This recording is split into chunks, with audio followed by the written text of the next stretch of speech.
Every epidemic has a ground zero, a point of origin, an epicenter. Today, at the center of our discussion is a war that's not fought with the guns. It's fought against the grams, with the needles, and a deafening silence. War on drugs.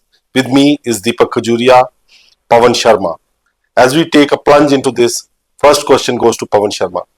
Pawan ji, LG ने एक war on drugs announce कर दी है और drug peddlers, drug handlers और operators अब उनकी खैर नहीं। थोड़ा ब्रीफ करिए इसके बारे में।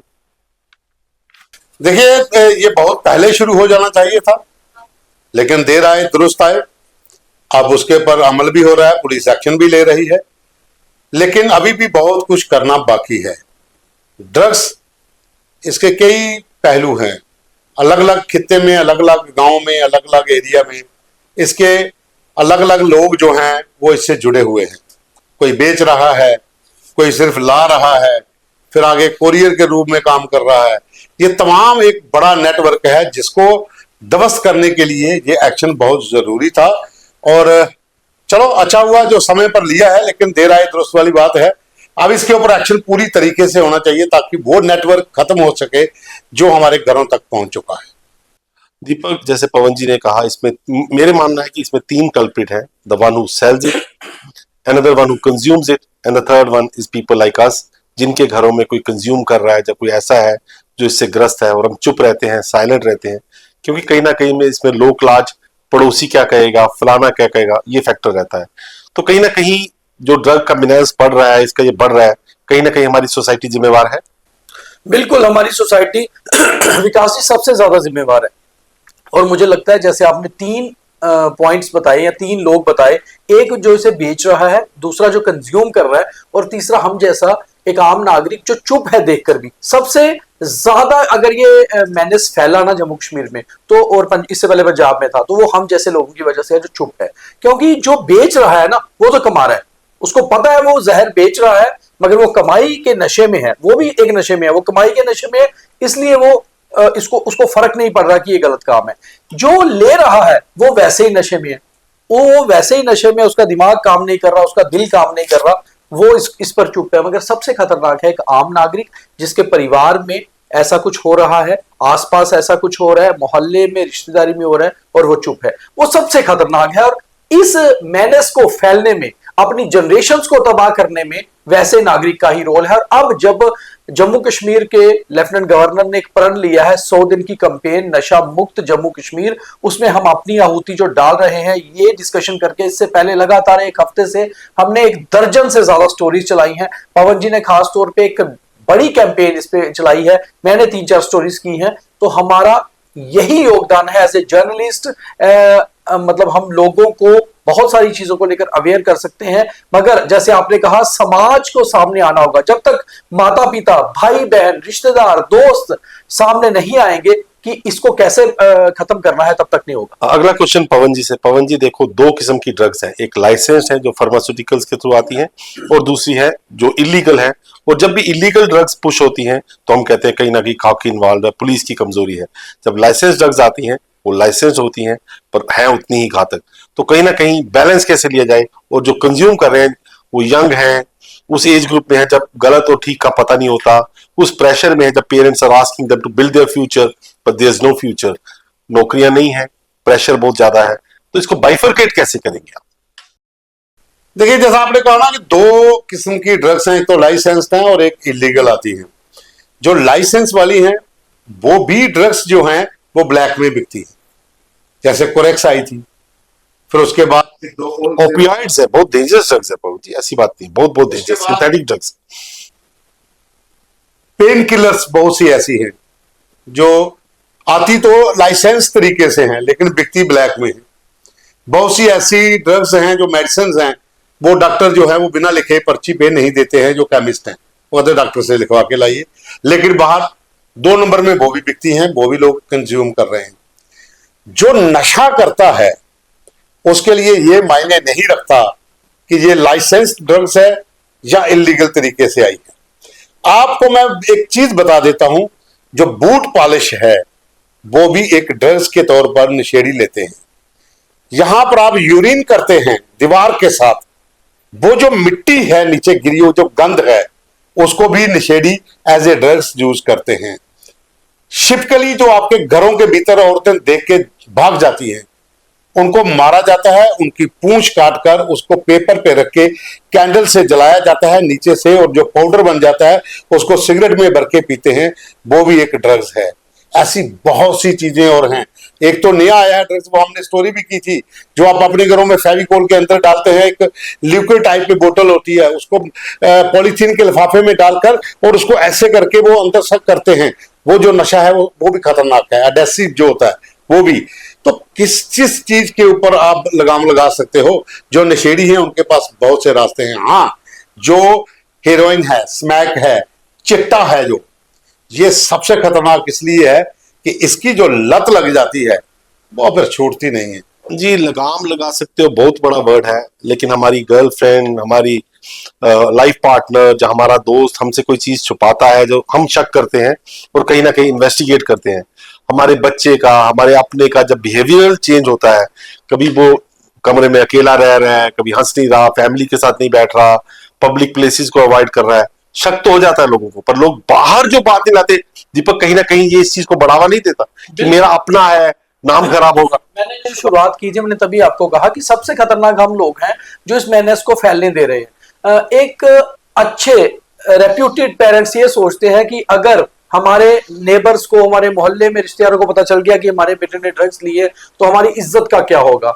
एक अच्छी पत्नी है, एक अच्छा पति ये सोचते हैं कि मेरी पत्नी है, इसमें चली गई तो क्या होगा। ये नहीं सोचते हैं कि हम उसकी जीवन से खेल रहे हैं, हम छुपाते छुपाते ही उसको खो देते हैं। बहुत सारी जम्मू में ऐसी एग्जाम्पल्स हैं जिन पेरेंट्स ने अपने बच्चों के लिए ऐसा छुपाया, बाद में वो पछताए, कुछ सालों में बच्चा ही खत्म हो गया। कई ऐसे परिवार हैं जो परिवार खत्म हो गए, मतलब उनके परिवारों में कई डेथ्स हो गई, और जो पेडलर और जो ड्रग एडिक्ट है, फिर वो बाद में वही पेडलर भी बन जाता है, क्योंकि पहले वो नशा करता है, फिर वो नशा खरीदने के लिए पैसा चाहिए, वो आगे बेचता है, धीरे धीरे वही स्मगलर बनता है। और इसका, जैसे पवन जी ने कहा, हमने वो दौर देखा है जो चरस पिया करते थे लोग, भांग को सिगरेट में भर के, बहुत छोटा नशा हुआ करता था, मगर उसको पकड़ा जाता था, पुलिस वाले चरस पीने वाले को पकड़ते थे, और चरस के ऊपर भी केसेस हुआ करते थे। आज उस चरस से हम चिट्टे तक पहुंच गए, और चिट्टा इतना बड़ा व्यापार है क्राइम के वर्ल्ड में कि पाकिस्तान जैसा मुल्क जो हथियार बेचता था, यहाँ हथियार के साथ चिट्टा बेचता है, क्योंकि उसको पता है हथियार से तो कुछ लोग मारे जाएंगे, चिट्टे से कई मारे जाएंगे। और जैसे आपने विकास की शुरुआत की, वही चाहिए।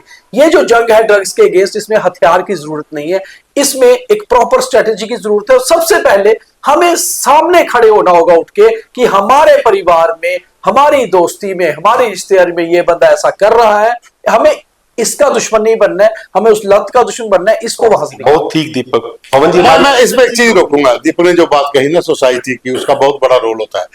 अरुणाचल प्रदेश में एक गांव है, उसका नाम है ढीगू। वो पंचायत है। उस पंचायत के अंदर आज से 7-8 साल पहले, वो मैंने एक खबर पढ़ी थी, वहां पर एक आदेश निकालते हैं सरपंच जी कि हमारे गांव में अगर कोई भी लड़का या लड़की केमिकल ड्रग्स का इस्तेमाल करते हैं, उनको सोशली बाइकआउट कर दिया जाएगा, पंचायत से बाहर कर दिया जाएगा, और कोई भी उनसे रिश्ता नहीं रखेगा। परिवार को सामने आना होगा, पंचायत को बताना होगा हमारा बेटा या बेटी ड्रग्स लेते हैं। और उसका इम्पैक्ट 1.5 साल के बाद हुआ। उस पंचायत के साथ साथ और बहुत से गांवों के अंदर ये फरमान निकले, और वहां से आस्ते आस्ते वो लत खत्म हो गई।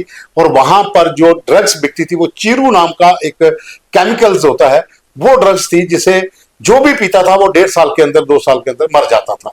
तो सोशल जो सर्कल है, जो आपकी सिविल सोसाइटी है, जो हम खुद लोग हैं, जब तक हम अवेयर होकर गवर्नमेंट के साथ, एडमिनिस्ट्रेशन के साथ, पुलिस के साथ हम ताल्लुक नहीं रखेंगे, उनको नहीं सूचना सही समय पर देंगे, तब तक नहीं हो सकता। मैं 3 दिन 4 दिन पहले एक SHO के पास बैठा था, कोई काम था। मैंने उसको बोला कि आपके पास कभी कोई घर का माँ बाप बच्चे को लेकर आया कि मेरा बेटा ड्रग्स लेता? कहता आए, 2-3 आए, बोलते हैं रात को रखिए। मैं उसको रात की डोज कहां से दूंगा? पवन जी बिल्कुल ऐसे रख नहीं सकते, क्योंकि वो पूरी रात सो नहीं पाएगा, बिलखता है, रोता है, चिल्लाता है, टक्करे मारना शुरू हो जाता है। तो भाई साहब, मेरे पास ड्रग्स की डोज नहीं है, इसलिए उनके माँ बाप से कहते हैं कि अच्छा हुआ आप सामने आए, अब इसको जो रिहेबिलिटेशन सेंटर है अब वहां पे रखिए, और हमें ये बताइए कि आपका बेटे को ड्रग्स देता कौन था, हम उनको पकड़ेंगे। पवन जी बिल्कुल ठीक, you have hit the nail on the head. हमारी सोसाइटी के 2 पहलू हैं। हमारा कोई अपना इस चीज में इन्वॉल्व हो जाएगा तो हम एक्सक्यूज देंगे, किसी और का होगा तो हम ब्रांडिंग करेंगे। किसी और का बच्चा लेजी है, सक्सेसफुल नहीं होगा, हम कहेंगे उसमें है ही नहीं, ही इज नॉट टैलेंटेड। और अगर कोई डिप्रेस है तो हम उसको कहते हैं वो लाइफ की स्ट्रगल्स को ले नहीं पा रहा, लाइफ की हार्डशिप्स को ले नहीं पा रहा। लेकिन जब अपने पे बात आती है हम एक्सक्यूज देते हैं, हम बहाने ढूंढते हैं। ठीक कहा आपने, अगर हमारे बच्चे को कुछ खराबी हो जाती है, कोई लत हो जाती है, हम लोक लाज से छुपाते हैं और यहीं से प्रॉब्लम शुरू हो जाती है। दीपक, आपको नहीं लगता कि we should talk more about this? Those awareness schemes, fight against drugs, those slogans are mere hollow slogans, because what one requires is the action on the ground, action, a war against the drugs, not mere sloganary or awareness campaigns. Those are very hollow. विकास जी, मैं चाहता हूं कि हमारे इस epicentre programme को ना administration, police के जितने अधिकारी इसके साथ जुड़े हुए हैं, इस कैंपेन के साथ जरूर देखें, क्योंकि इसमें 2-3 पॉइंट्स बड़े इंपॉर्टेंट है। बहुत अच्छा किया लेफ्टिनेंट गवर्नर साहब ने कि पद यात्रा इसमें की, क्योंकि लोगों को इन्वॉल्व किया और पद यात्रा का बहुत बड़े लेवल पे चीजें वायरल हुई, अखबारों में आई, मीडिया में आई, लोगों को पता चला कि एक कैंपेन शुरू हुई है। अब इस कैंपेन का जो दूसरा हिस्सा है वो पुलिस और एडमिनिस्ट्रेशन अपना काम कर रही है, मगर इसका जमीनी हिस्सा वही है, जमीन से खत्म करने का, कि परिवार सामने आए। परिवार सामने आने का मतलब ये है कि मान लीजिए मेरे मोहल्ले में, देखिए मैं एक साफ बात बताता हूं कि मुझे और पवन जी को, खैर आपको भी, अभी जम्मू से बिलोंग करते हैं, जम्मू का, मुझे और पवन जी को तो खास तौर पे हर थाने के तहत वो पॉइंट भी पता है जहां जितना बिकता है। तो क्या पुलिस को नहीं पता होगा? क्या एसएचओ को नहीं पता होगा? अच्छा, जहां बिक रहा है, मान लीजिए उस लेन में 20 घर है, अगर वहां बिक रहा है तो उन 20 घरों में से ही कोई बंदा खरीद रहा है ना, या उनमें से 20 में से कोई बेच रहा है बाहर वालों को। तो इतने आइडेंटिफिकेशन करने के लिए बहुत जरूरी है कि लोग खुद सामने आ जाए, लोग खुद सामने आए, खुद सामने आके पुलिस को कम से कम वो पॉइंट्स बता दें, नहीं बता तो, और उन पॉइंट्स पे जाकर जो जो जहां बिक रहा है, दीपक की बात का जवाब, दीपक ने सही कहा, पुलिस को भी पता है वो ड्रग हॉटस्पॉट कहां पर हैं, लेकिन सवाल ये है कि अब जाकर रेड शुरू हुई है, पहले पुलिस जाती थी, मार खा के वापस आती थी। और जैसे कल मंत्री सतीश शर्मा ने एक बयान दिया ना, ऐसा नहीं है हम उनके बयान को चाहे अब वो उल्टा चला देंगे पुलिस के खिलाफ, ऐसा नहीं, ऐसा कुछ उन्होंने बिल्कुल सही कहा कि पुलिस भी इन्वॉल्व है। बहुत सारे लोग पकड़े हैं, पुलिस ने खुद अपने कुछ लोग पकड़े हैं जो इसमें बेचते हुए इन्वॉल्व है। तो करें, आइडेंटिफाई करें, एसएचओस मुझे लगता है उस लेवल पे आइडेंटिफिकेशन अब करें कि अपने पहले देखें थाने के अंदर कि भाई मेरा कौन कौन सा लड़का किस किस में डिप्यूट था, उनमें उनको ही एक दूसरे के ऊपर शैडो रखें कि क्या इसकी इन्वॉल्वमेंट तो नहीं है, क्या ये इन्वॉल्व तो नहीं है, ऐसा करके देखें। और ऐसे में ये नहीं है, अब आप समाज से तभी हटा सकते हो उन परिवारों को आइडेंटिफाई करके, उन्हें साफ बोल दें आपके घर पे कोई एडिक्ट है, आप इसे रिहेबिलिटेशन सेंटर भेजिए, आप हमें बताइए कि ये कहां से खरीदता है, फिर वहां तक पहुंचिए। चेन्स को जोड़ना पड़ेगा, चेन्स को जोड़ना पड़ेगा, तब टूटेगा। कैमरे के सामने बैठना और उसको क्वेश्चन करना और किसी और को ब्लेम करना, I think that's the easiest thing on this ground. Satish Sharma ji ने बड़ी अच्छी बात कही, उन्होंने कहा पुलिस अफसर जो लगे हुए ना, इनको पूछिए, इनसे पता करिए ये करप्ट है। बट क्वेश्चन ये है, पुलिस अगर पकड़ भी ले तो क्या लॉज उतने स्ट्रिंजेंट है, सिस्टम उतना सख्त है कि वो पुलिस वाले को तीसरे दिन वो आदमी बाहर खड़ा ना हो और उसको चैलेंज करे क्या कर लिया? तो कहीं ना कहीं लॉज, इसमें पॉलिटिकल विल चाहिए, इसमें पीपल की इन्वॉल्वमेंट चाहिए, और फिर पुलिस करके दिखा सकती है। Give a police a tight rope, they will do the things. ठीक है, पुलिस की महकमे में जब दूसरे महकमों में कुछ लोग हैं जो ब्लैक शीप है, उनको आइडेंटिफाई करिए। कर क्या एक पुलिस ऑफिसर, एक एसएचओ के पास दीपक वो पावर है कि वो इस पे अगर किसी को पकड़ के लाता है तो पक्का जेल जाएगा, वो बाहर नहीं आएगा, चाहे वो पैडलर है या कंज्यूमर है। तो कहीं ना कहीं क्या हमने अपनी पुलिस को इतनी पावर दे रखी है? अभी जो एलजी ने कैंपेन चलाई, it was like walking the talk, it was not मियर slogans. वो बाहर आए, उन्होंने पद यात्रा करी, ट्रैफिक जैम्स हुए, हमने भी क्रिटिसाइज किया, लेकिन he walked a few kilometres, a few steps, showing that I mean action. और अगर एक्शन होता है, ऊपर से हाथ कड़ा है, तो पुलिस कुछ भी कर सकती है। पवन जी, एक चीज और भी है इसमें, जो लूप पोल्स होते हैं वो बचाते हैं पैडलर, वो सिस्टम है, सिस्टम के अंदर है, इसमें कोई शक नहीं। मुझे याद है, दीपक को भी पता होगा, बीएसएफ ने सुचेतगढ़ सेक्टर में एक बहुत बड़ी खेप बरामद की थी हेरोइन की, जो उसके अंदर पाइप में डालकर भेजी गई। वहां पर जो सेक्टर आईजी हैं और एडीजी बीएसएफ जो हैं, वो चंडीगढ़ से स्पेशल आते हैं इस प्रेस कॉन्फ्रेंस को करने। पुलिस के तमाम अधिकारी भी बैठे होते हैं। वो प्रेस कॉन्फ्रेंस होती है, बताया जाता है कि 22 किलो हेरोइन हमने पकड़ी है। प्रेस कॉन्फ्रेंस ओवर, अब पुलिस का जो प्रेस नोट आता है उसमें लिखा जाता है 22 केजी हेरोइन लाइक सब्सटेंसेस। ये लूपहोल है। तो पवन जी, जब उसने प्रेस कॉन्फ्रेंस बहुत से लोग पकड़े जाते हैं ड्रग पैडलर, आप डेली की प्रेस रिलीज पुलिस की पकड़ लीजिए, वहां पर यही लिखा जाता है हीरोइन लाइक, चिट्टा लाइक। क्योंकि उसके बाद अफसर ने उसको लेबोरेटरी में टेस्टिंग के लिए भेजा जाता है। कई बार प्रूफ होता है, कई बार नहीं यही होता है। पवन जी, खाकी वाला तो टेस्ट नहीं करता ना। अब वो जो गेम है, उस गेम के अंदर ये लोग बच जाते हैं।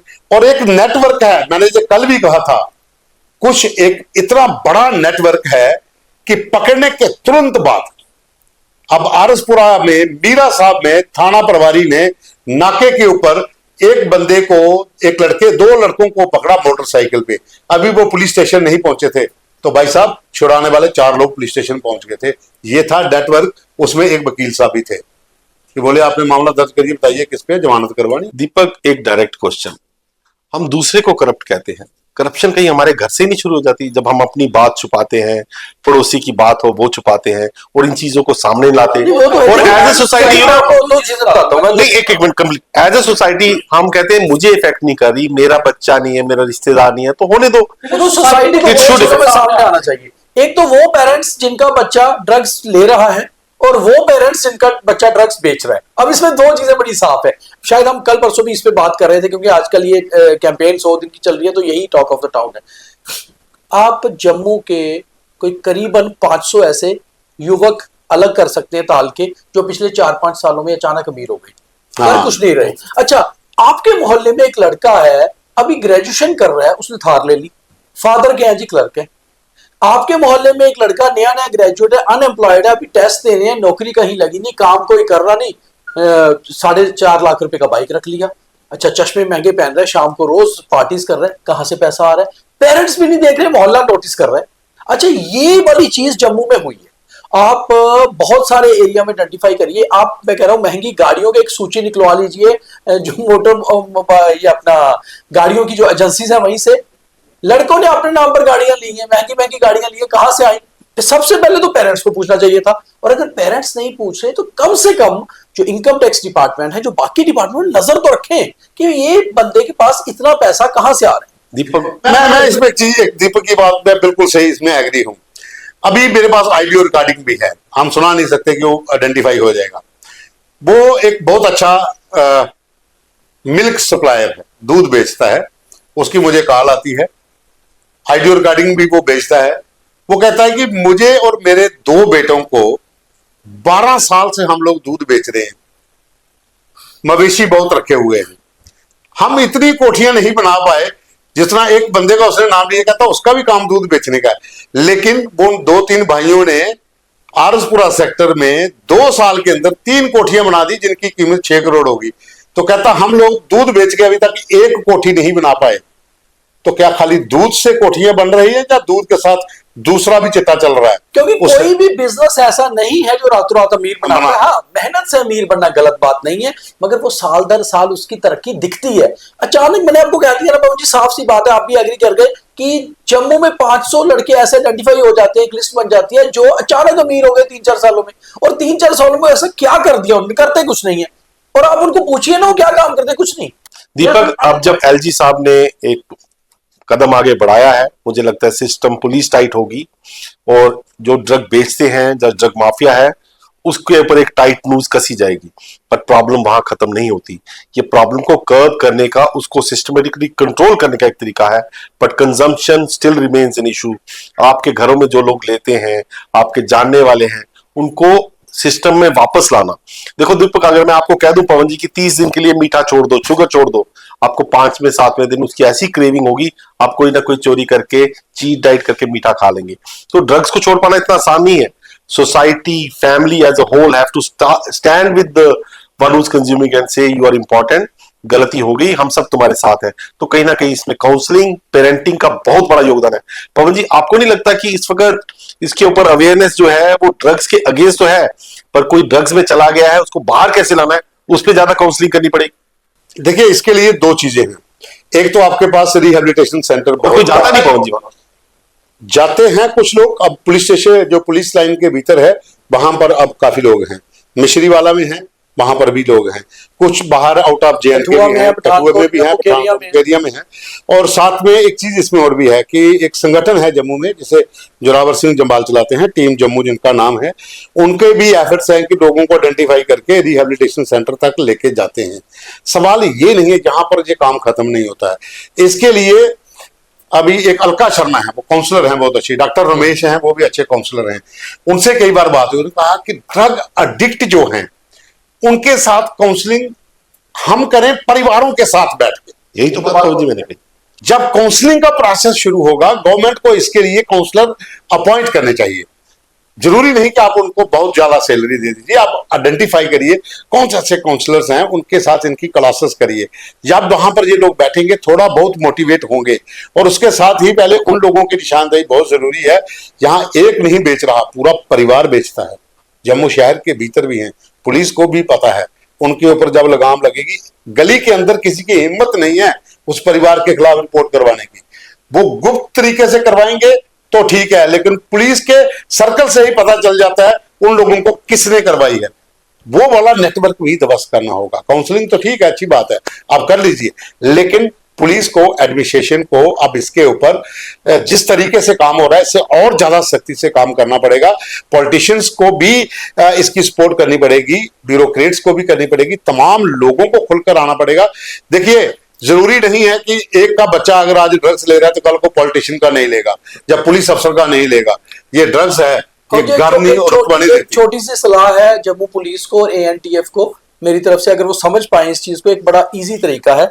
जैसे कोविड-19 था ना, कोविड-19 क्या होता था, एक मोहल्ले में एक को वेरिएंट आया और फिर वो वेरिएंट उसी एरिया में बड़ी तेजी से फैल जाता था। फिर हम जब उस एरिया को लॉकडाउन करते थे तो धीरे धीरे धीरे खत्म होता था। अगर आप चिट्टे का नेक्सस देखें, चिट्टे का नेक्सस कैसा है कि मान लीजिए ये RS-पुरा सेक्टर में किसी एक फलाना 17 या किसी भी एक गांव में मान लीजिए आ गया, फिर उस गांव में एडिक्ट बनते बनते बनते बनते फिर वहां पैडलर बन जाते हैं, फिर वहां से पैडलर निकलते हैं, फिर उसके 4 गांव और पकड़ते हैं। ऐसा ही अगर हम ओल्ड सिटी की बात करें, अब नाम लेके लोग शायद समझे कि हमारे मोहल्ले को बदनाम कर रहे हैं, इसलिए मैं पवन जी बड़ी अच्छी तरह खुद करते हैं। ड्रग हॉटस्पॉट्स कहां पर है? एक तो तवी के जो बैक एरिया सर्कुलर रेट के ऊपर वाले मोहल्ले, वहां पर। फिर आप ऑपोजिट चले जाइए तो जो आपके पंचतीर्थी से नीचे वाले एरिया है, वहां पर पुलिस को ये आइडेंटिफाई करना होगा कि सबसे पहले पैडलर कौन से हैं। पैडलर्स को पहले पकड़ लीजिए, उसके बाद लोगों को छोटे छोटे मोहल्ला मीटिंग्स करके ये बोलिए कि अगर आपके घर में कोई एडिक्ट है तो सामने आ जाइए, सामने आके ये बताइए, आप अपना घर बचाइए। एक परिवार अगर अपना घर भी बचा ले, एक बच्चे को बचा ले तो काफी है। ऐसे बहुत सारे बच्चे फिर आगे बचेंगे। इसको इसी तरह क्वारंटाइन करना पड़ेगा, इसको 100 दिनों में हमें जड़ तक जाना पड़ेगा। पवन जी, इसको पहली बात तो जो ड्रग्स ले रहा है वो एक क्रिमिनल नहीं है। जैसे अगर किसी को कैंसर हो जाए, it can be attributed to bad luck. किसी को डिप्रेशन हो जाए, वो बहुत सक्सेसफुल आदमी भी हो सकता है, बहुत इंटेलिजेंट, बहुत काबिल आदमी हो सकता है, उसको डिप्रेशन हो सकता है। ड्रग्स के इसमें जो फंसते हैं अच्छे घरों के बच्चे होते हैं कि मेरी बहुत ही बहुत मतलब मेरे को लगता है एवरेज से ऊपर वाले बच्चे होते हैं जो किसी ना किसी प्रेशर में आए, चाहे वो अनसक्सेसफुल होने का था, नौकरी नहीं मिलने का था, ड्रीम्स नहीं अचीव करने वाले का था, और ब्रोकर रिलेशनशिप था। रीजन को हिट करिए, they are not criminals, they are just people who need your help, who need हमारा हिस्सा है। you need to see them, save them before it's too late. Pawan ji, one line from you before we close this. मैं इसमें एक चीज कहूंगा, जो drugs ले रहे हैं आप उसको अपराधी अभी नहीं कह रहे हो, एडिक्ट को, लेकिन जब वो पैडलर बन जाता है फिर वो अपराधी है, क्योंकि नशे की डोज को पूरा करने के लिए वो फिर वो बेचेगा और वो लोगों को साथ जोड़ेगा।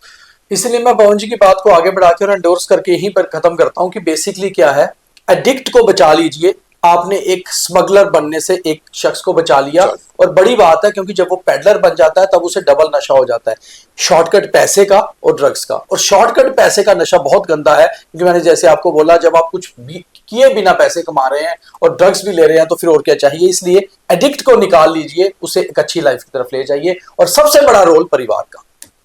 सो अगर डी एडिक्शन को लाना है और ड्रग्स के बिना से लड़ना है तो you have to understand it's not a battle, it's a multi folded war, and awareness उसमें एक पार्ट है।